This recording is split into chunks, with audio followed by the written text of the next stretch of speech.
ഒരു പേരന്റ് എന്നുള്ള നിലയിൽ നമ്മളെല്ലാവരും നമ്മുടെ കുട്ടികൾ നല്ല ജോലി സമ്പാദിക്കണമെന്നാണ് വിചാരിക്കുന്നത്.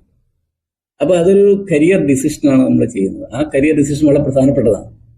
അപ്പോൾ അങ്ങനെ വളരെ പ്രധാനപ്പെട്ട ഒരു കരിയർ ഡിസിഷനിലേക്ക് നമ്മൾ വരുമ്പോൾ സാധാരണഗതിയിൽ ഒരു പേരന്റിന്റെ ആഗ്രഹങ്ങളാണ്, അവരുടെ ഒരു ഇൻട്രസ്റ്റ് ആണ് നമ്മുടെ കുട്ടികളിലേക്ക് അടിച്ചേൽപ്പിക്കുന്നത്.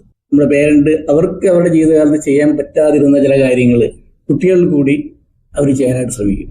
അല്ലെങ്കിൽ അവർ മാർക്കറ്റ് ട്രെൻഡ് നോക്കിയിട്ട് പറയും എൻ്റെ കുട്ടിക്ക് ഇന്നതാവണം.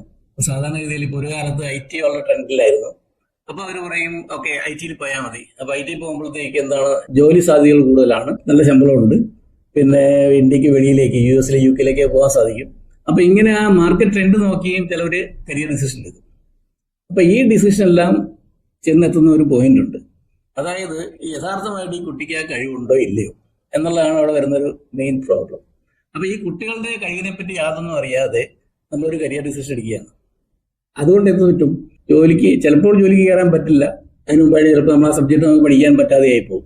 ഇനി ഏതെങ്കിലും രീതിയിൽ നമ്മൾ ആ സബ്ജക്റ്റ് പഠിച്ച് ജോലിക്ക് കയറിയാലോ അവർ ചിലപ്പോൾ അതിൽ ഇൻട്രസ്റ്റ് ഉണ്ടാവുമല്ലോ പിന്നീട്, അല്ലെങ്കിൽ അവർക്ക് അതിൽ പെർഫോം ചെയ്യാൻ പറ്റില്ല. അപ്പോൾ ഇങ്ങനെയുള്ള പല പ്രശ്നങ്ങളും പിന്നീട് അവരുടെ ജീവിതത്തിലും അവരുടെ കരിയറിലും ഉണ്ടാവും. അപ്പോൾ അതിനെല്ലാം അഭിമുഖീകരിക്കാനായിട്ട് അവർക്ക് ചിലപ്പോൾ സാധിച്ചെന്ന് വരില്ല. അതുകൊണ്ട് സയന്റിഫിക് ആയിട്ട് അവരുടെ സ്കില്ലിനെ മെഷർ ചെയ്തിട്ട് ഒരു ഡിസിഷൻ എടുക്കുന്നതായിരിക്കും ബെസ്റ്റ്. അതാണ് റെക്കമെൻഡബിൾ.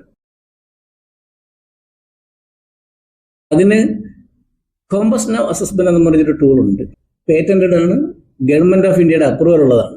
ഈ ടൂൾ വെച്ചിട്ട് നമുക്ക് കുട്ടികളുടെ ഹിഡൻ ടാലൻസ് മെഷർ ചെയ്യാനും ടോപ്പ് കോമ്പറ്റൻസീസ്, അവരുടെ സ്ട്രെങ്ത്, ഇങ്ങനെയുള്ള എല്ലാ ടാലൻസും മെഷർ ചെയ്തിട്ട് നമ്മൾ അവരോട് പറയുകയാണ് ഇന്ന ഇന്ന ജോലികൾക്ക് നിങ്ങൾക്ക് ബെറ്റർ ആയിരിക്കും, ഇന്ന ജോലികൾ ചിലപ്പോൾ ചെയ്തു കഴിഞ്ഞാൽ നിങ്ങൾക്ക് ശരിയായിട്ട് ശോഭിക്കാൻ പറ്റില്ല. ഇങ്ങനെ ഒരു നമ്മളെ പറ്റിയുള്ള ഒരു സെൽഫ് അവയർനെസ് നമ്മൾക്ക് കിട്ടിക്കഴിഞ്ഞാൽ കറക്റ്റ് ആയിട്ടൊരു തീരുമാനം കരിയറിൽ എടുക്കാൻ സാധിക്കും.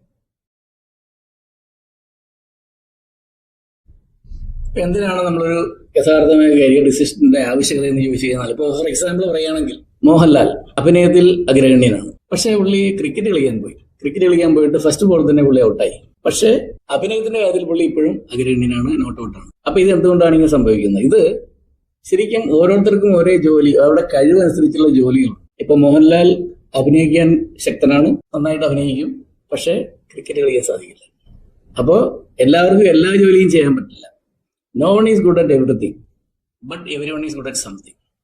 So what we are trying to do here is to identify that something in every student so that they will be able to excel and enhance their performance and increase the productivity. അങ്ങനെ നമ്മൾ productivity increase ചെയ്ത് കഴിഞ്ഞാൽ അവർക്ക് അവരുടെ career ലാഡറിൽ കയറി പോകാൻ പറ്റും. So they will be able to succeed in their career and life. That is the major idea here. That is the most important point in taking a career decision. ഇതൊരു online test ആണ്. 60 questions ആണ് നമ്മൾ അതിൽ ചോദിക്കുന്നത്. ഈ questions എല്ലാം വളരെ simple questions ആണ്, ഈസി ആയിട്ട് ആൻസർ ചെയ്യാൻ പറ്റും. കാരണം അവിടെ ലൈഫിൽ നിന്നുള്ള ഒരു ക്വസ്റ്റ്യൻസ് ആണ് നമ്മൾ ചോദിക്കുന്നത്. യാതൊരു പ്രിപ്പറേഷൻ ഇതിന് ആവശ്യമില്ല. സബ്ജക്ട് ടെസ്റ്റ് ഒന്നും ഇല്ലാത്തതുകൊണ്ട് യാതൊരു പ്രിപ്പറേഷൻ ഇതിന് ആവശ്യമില്ല. അപ്പോൾ ഓരോ കുട്ടിയുടെയും പേര്, അവരുടെ ക്ലാസ്, ഇത്രയും കാര്യങ്ങൾ നമുക്ക് തരികയാണെങ്കിൽ വേറെ യാതൊരു ഇൻഫർമേഷൻ വേണ്ട. അവരുടെ ഫോൺ നമ്പറോ ഇമെയിൽ അഡ്രസ്സോ ഒന്നും വേണ്ട. നെയിം ആൻഡ് ക്ലാസ്, ഇത്രയും കാര്യങ്ങൾ നമുക്ക് തരികയാണെങ്കിൽ ഓരോ കുട്ടിക്കും ഒരു ലോഗിൻ ഐ ഡിയും പാസ്വേഡ് അയച്ചു തരും. ആ ലോഗിൻ ഐ ഡി പാസ്വേഡ് വെച്ചിട്ട് അവർക്ക് ഓൺലൈനിൽ സ്കൂളിൽ നിന്നോ അല്ലെങ്കിൽ വീട്ടിൽ നിന്നോ ടെസ്റ്റ് എടുക്കാവുന്നതാണ്. ഇതിനൊരു ഇന്റർനെറ്റ് കണക്ടിവിറ്റി മാത്രം മതി. അത് കിട്ടിക്കഴിഞ്ഞാൽ ടെസ്റ്റ് എടുക്കാവുന്നതാണ്. ടെസ്റ്റ് കംപ്ലീറ്റ് ആയി കഴിഞ്ഞാൽ ഓരോരുത്തരുടെയും റിപ്പോർട്ട്, അതായത് കരിയർ അനാലിസിസ് റിപ്പോർട്ട്, നമ്മളവർക്ക് സ്കൂളിലേക്ക് അയച്ചു കൊടുക്കും. അപ്പൊ ഇങ്ങനെ കിട്ടുന്ന റിപ്പോർട്ടിൽ 3-4 കാര്യങ്ങൾ വളരെ കൃത്യമായിട്ട് നിങ്ങളുടെ കുട്ടിയെ പറ്റി പ്രതിപാദിച്ചിരിക്കും. ഒന്ന്, അവരുടെ സ്ട്രെങ്ത്. എന്തൊക്കെയാണ് ബേസിക് ആയിട്ടുള്ള ഒരു കുട്ടിയുടെ സ്ട്രെങ്ത് എന്നുള്ളത് നമ്മൾ അതിൻ്റെ അകത്ത് രേഖപ്പെടുത്തിയിരിക്കും. പിന്നെ അവരുടെ ടോപ്പ് കോമ്പറ്റൻസീസ്, ഏതൊക്കെ സ്കിൽ സെറ്റുകളാണ് ഇവർക്കുള്ളത്. കാരണം എല്ലാവർക്കും എല്ലാ സ്കിൽ സെറ്റും ഇല്ല. നമ്മൾ ഓരോരുത്തരും ഡിഫറെൻ്റ് ആയിരിക്കുന്നത് പോലെ ഓരോ കുട്ടിയും ഡിഫറെൻ്റ് ആണ്. അപ്പോൾ എല്ലാവർക്കും ഒരേ രീതിയിലുള്ള കരിയർ സാധ്യമായില്ല. അപ്പോൾ അവരുടെ സ്ട്രെങ്ത്, അവരുടെ ടോപ്പ് കോമ്പറ്റൻസീസ്, പിന്നെ അവരുടെ ബെസ്റ്റ് കരിയർ ഓപ്ഷൻസ്.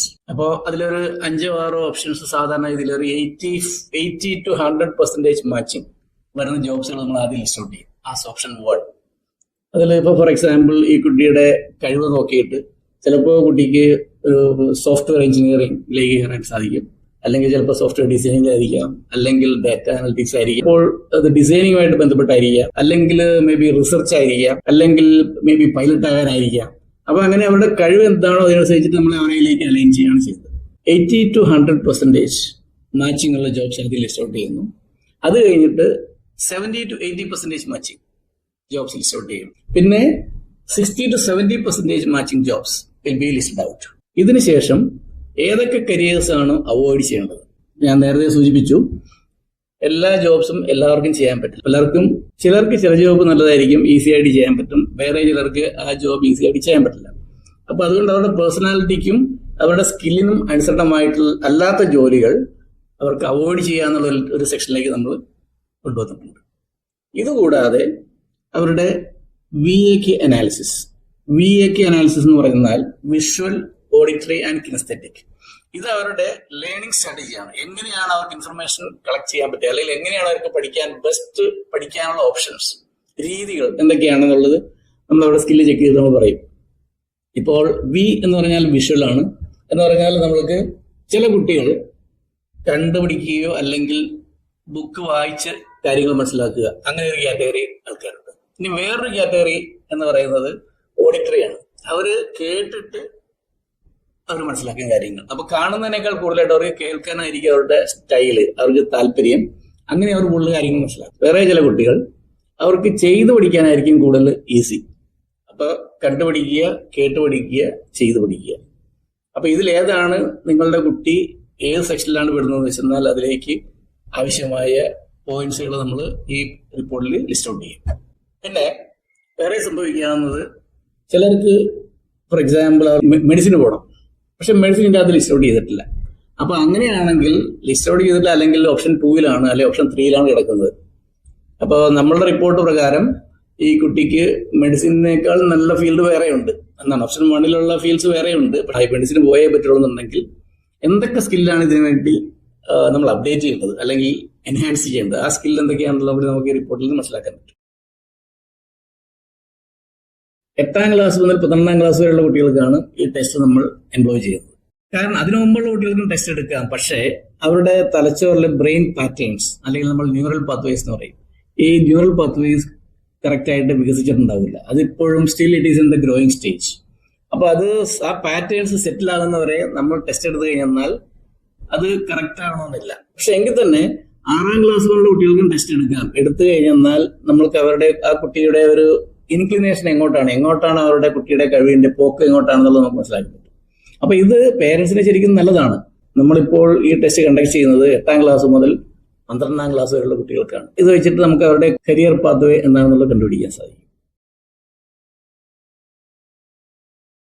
എല്ലാവരും ടെസ്റ്റ് എടുത്തതിന് ശേഷം അവരവരുടെ സോഫ്റ്റ് കോപ്പി റിപ്പോർട്ട് അതാത് സ്കൂളുകളിലേക്ക് എത്തിക്കുന്നതായിരിക്കും. എല്ലാവർക്കും റിപ്പോർട്ട് കിട്ടിയതിന് ശേഷം ഒരു ഡേറ്റ് ഫിക്സ് ചെയ്ത് ഒരു online career counselling session arrange ചെയ്യുന്നതായിരിക്കും. അതിൽ കുട്ടികളും പേരൻസും ടീച്ചേഴ്സും പങ്കെടുക്കുന്നത് നല്ലതായിരിക്കും.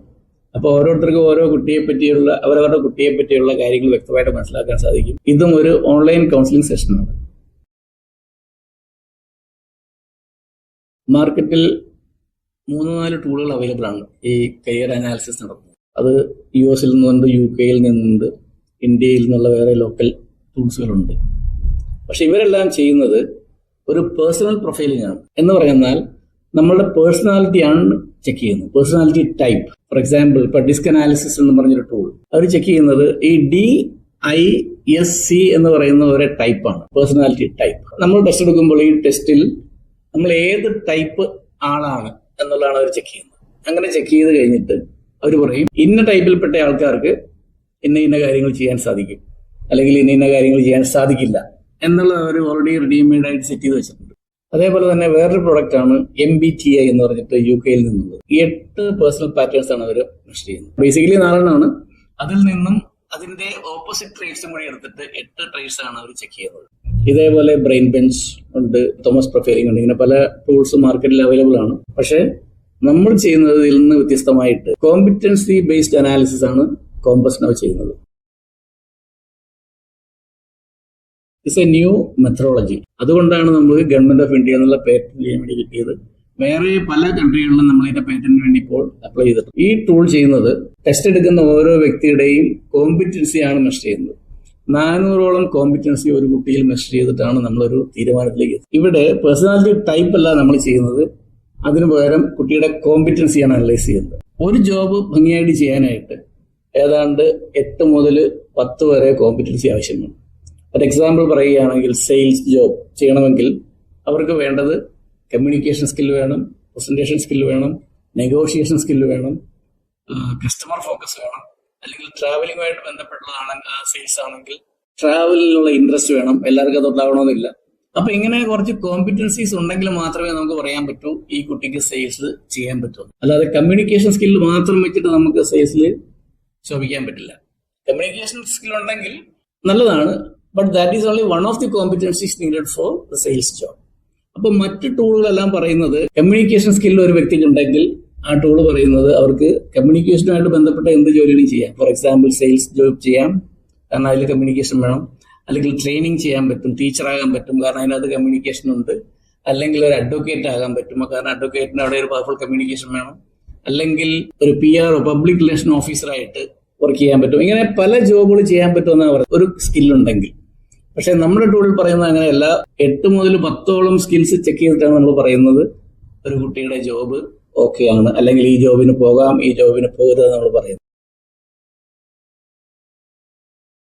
The way we ask questions, നമ്മൾ വളരെ സിമ്പിൾ ആയിട്ടുള്ള ക്വസ്റ്റ്യൻസ് ആണ് ചോദിക്കുന്നത്. അവിടെ നമ്മൾ ഇൻട്രസ്റ്റോ അല്ലെങ്കിൽ സബ്ജക്ട് നോളജോ അല്ലെങ്കിൽ ലോജിക്കൽ റീസണിങ്ങോ ഇതൊന്നും നമ്മൾ ചെക്ക് ചെയ്യുന്നില്ല.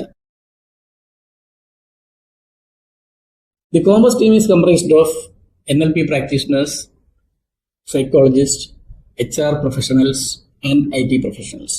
കൂട്ടായിട്ടുള്ള ഒരു സംരംഭത്തിലാണ് ഈ കോമ്പസ് നൗ എന്ന് പറയുന്ന ടൂൾ ഡെവലപ്പ് ചെയ്തിരിക്കുന്നത്.